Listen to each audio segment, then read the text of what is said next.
इसी प्रकार अन्य प्रसंगों को श्रवण करने के लिए महाराज श्री के एकमात्र अधिकृत ऑफिशियल यूट्यूब चैनल को सब्सक्राइब करके बेल आइकन को अवश्य दबा दें।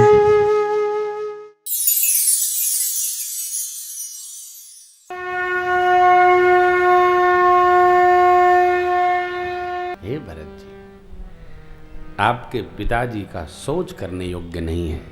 क्यों बेटा? भयउन आहइन अब होनिहार, भूप भरत जस पिता तुम्हारा। ब्रह्मा जी, विष्णु जी, साक्षात शिव भगवान, दसों दिग्पाल, अरे देवराज जिनके मित्र आपके पिताजी की सब प्रशंसा करते हैं।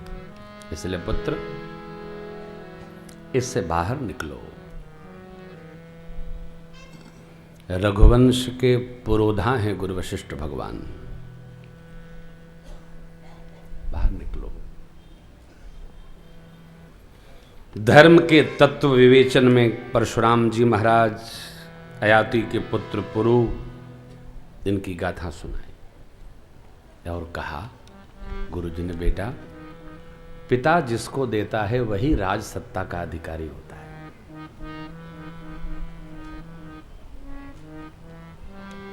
आपके पिताजी ने आपकी माताजी को 2 वचन दिया। दूसरे वचन को सुन लिया पहले तो राम जी ने उसका पालन किया। राम जी ने पालन किया, अस्तु राम जी की भी आज्ञा है कि आप प्रथम वचन का पालन करें। आपका और राम जी का जो प्रेम जानेगा वो सब प्रकार आपका हित मानेगा, अच्छा कहेगा। अपने प्रिय के साथ व्यवहार करने में डरना नहीं चाहिए। डरता वो व्यक्ति है जो जीवन में दोहरापन रखता है। गुरुजी ने कहा, आपका और राम जी का, इसमें लिखा है, परम तुम्हार राम कर जानी, सो सब भांति तुम ही भल। आपको सब प्रकार से वो अच्छा कहेगा जो आपके और राम जी के प्रेम को जानता है। राज सत्ता आप लो अथवा राम जी लें, कोई फर्क नहीं, कोई अंतर नहीं। राम जी बन चले गए, अस्तु आप राज को स्वीकार करो। कब तक? गुरु जी ने कह दिया, सौंपे हो राज राम के आए। राम जी आए, उनको राज सौंप दीजिएगा और प्रेम पूर्वक सेवा करिएगा। मनुष्य की परीक्षा तभी होती है जीवन की जब उसको अधिकार देने का समय आता है।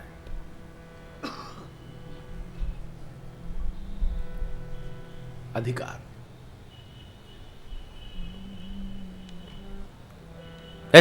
अधिकार छोड़ना सरल काम नहीं है।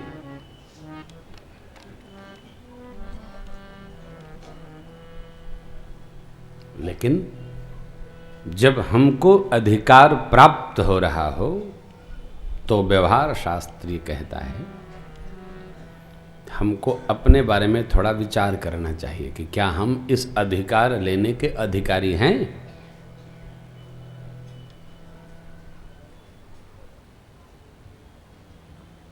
भरत जी ने सुन लिया।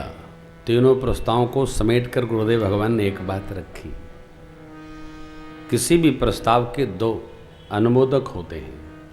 सचिव जी ने अनुमोदन किया, कीजिए गुरु आयसो अवसि, कहीं सचिव कर जो रघुपति आए, उचित जस तस तब करब बहो। भैया, गुरुदेव की आज्ञा का पालन हो। प्रभु जब आएंगे उस समय जो आपको उचित लगे सो करिएगा। यहां एक कठोर बात है और बड़ी अद्भुत है। अधिकार मिल रहा हो तो अधिकार का नहीं, कर्तव्य का ध्यान रखना चाहिए। हमारा कर्तव्य क्या है? जो कर्तव्य का ध्यान रखता है उसके पास अधिकार लोग लेके पीछे पीछे टहलते हैं। उदाहरण बहुत अच्छा है।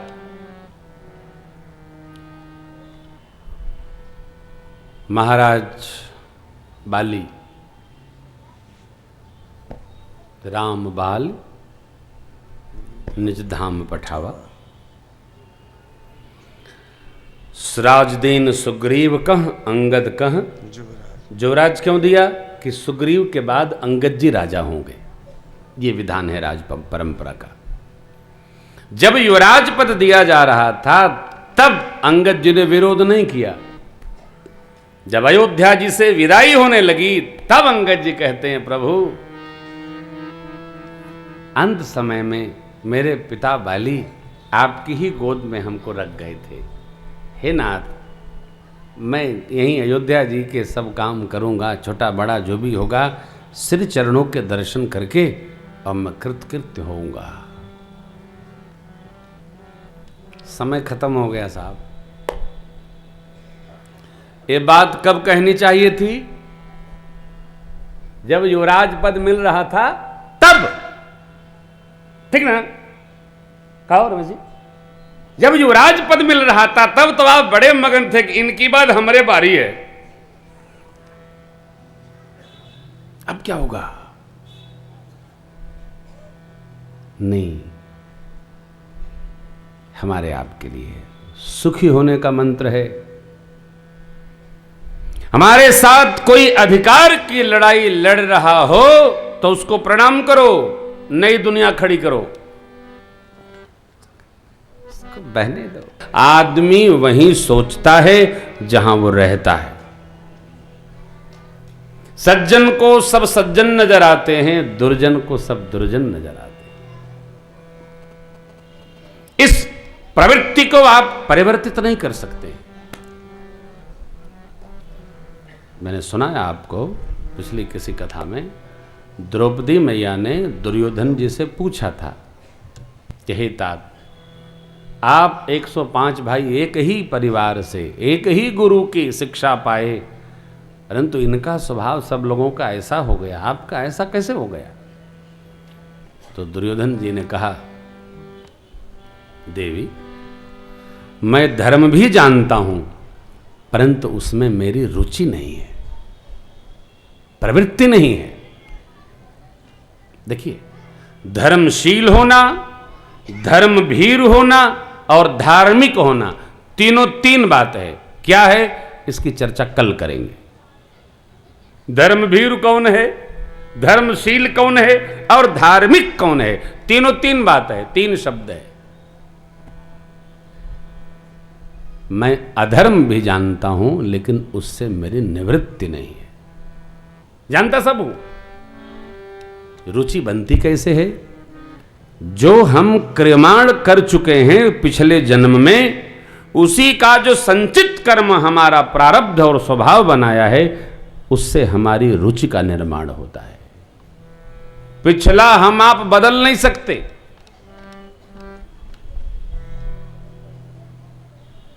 अगला हमारे हाथ में है। इसलिए भूत का स्मरण न करके वर्तमान को हम व्यवस्थित करें, जिससे हमारा अगला प्रारब्ध दिव्यति दिव्य, दिव्यतर से दिव्यतम हो जाए। अगला ठीक करना है, वर्तमान ठीक करना है, भविष्य हाथ में आएगा, ये प्रारब्ध को संहार देगा। कभी राम जी के छोटे भैया हैं भरत जी, सिंगवैरपुर से आगे बढ़े। आहा, रथ पर नहीं, अश्व पर नहीं, पैदल चल रहे हैं। सेवक लोग कहते हैं, प्रभु आप अश्व सवार होइए। हाँ भैया, पैदल पैदल, हम घोड़ा हाथी। ना ना ना ना, सिर भर जाऊं उचित असमोरा, सबते सेवक धर्म कठोर। प्रयागराज में प्रवेश हुए, संध्या वंदन सीताराम की जगह राम सिया का स्मरण हो रहा है।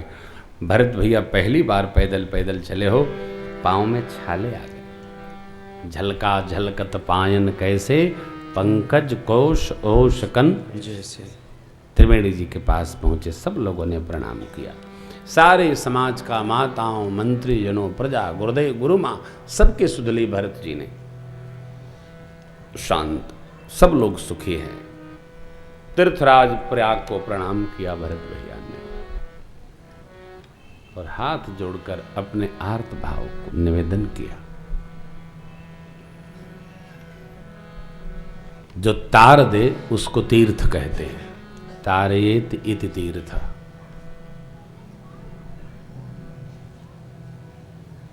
तीर्थ तार देते हैं पहुंच जाने मात्र से। सृष्टि में जितने भी आप पाप कर्म आपसे बन जाएं, कर लो, हो गए हो, तीर्थों में जाने पर वो सब पाप विनष्ट हो जाते हैं। कदाचित तीर्थों में जाने पर पाप अपराध हो गया कोई भी, तो उनका विनाश स्कंद पुराण अनुसार 7 पुरियों में होता है। इन पुरियों में कोई अपराध पाप कर्म बन गया तो इन सब का विनाश काशी जी में होता है। परंतु काशी जी में पाप हो गया तो उसका कहीं समापन नहीं, वो वज्रलेप हो जाता है, उसको भोगना ही पड़ेगा। अवश्यमेव भोक्तव्यम। पहले दिन ही चर्चा आई थी कि सारे तीर्थ अपने पापों का मोचन करने के लिए माघ मास में 1 मास तीर्थराज प्रयाग में वास करते। क्यों? हमने जो बोझ ढोया सब ने हमको दिया और राजा साहब के चरणों में केवल तीर्थराज ही सब तीर्थों के द्वारा लाए गए जीव मात्र के अपराध, अपकर्म, पाप, अनिष्ट, उसको भस्म करने की क्षमता रखते हैं। भैया भरत जी ने प्रशंसा करते हुए कहा, हे तीर्थराज, आप सबकी सब कामनाओं को पूर्ण करते हैं। सकल काम प्रद तीर्थराव। मैं क्षत्रिय बालक हूं, अपने क्षात्र धर्म का परित्याग कर रहा हूं। किस लिए? स्वार्थ के लिए। भगवान के निमित्त जो व्यवहार हो वह स्वार्थ भी परमार्थ है। यज्ञ के निमित्त जो व्यवहार हो स्वार्थ दिखता हुआ तो भी परमार्थ है।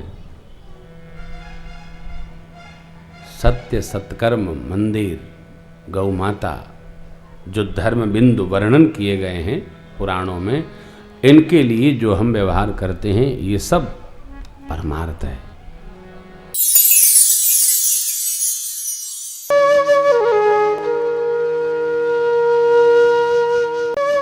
इसी प्रकार अन्य प्रसंगों को श्रवण करने के लिए महाराज श्री के एकमात्र अधिकृत ऑफिशियल यूट्यूब चैनल को सब्सक्राइब करके बेल आइकन को अवश्य दबा दें।